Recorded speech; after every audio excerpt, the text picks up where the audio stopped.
Destron World Vision. Halo guys, kita sedang berada di salah satu food truck yang ada di kota Banda Aceh. Nah, ada yang menarik nih di sini. Bahwasannya food truck coffee yang ada di sini itu sudah memakai genset mini dari Destron. Nah, yang pasti genset Destron yang satu ini itu tidak menggunakan listrik lagi.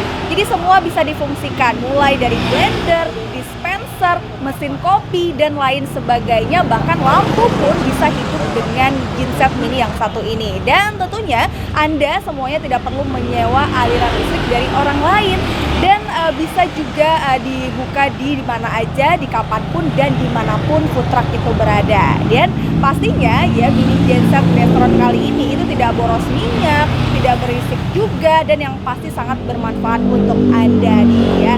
Dan tentunya dengan ketahanan 8-10 jam, garansi 1 tahun, dan tentunya dengan kapasitas sebanyak 200 watt langsung bisa Anda miliki dan langsung pesan di kantor Destron, tepatnya di samping UB Kaisar Hotel.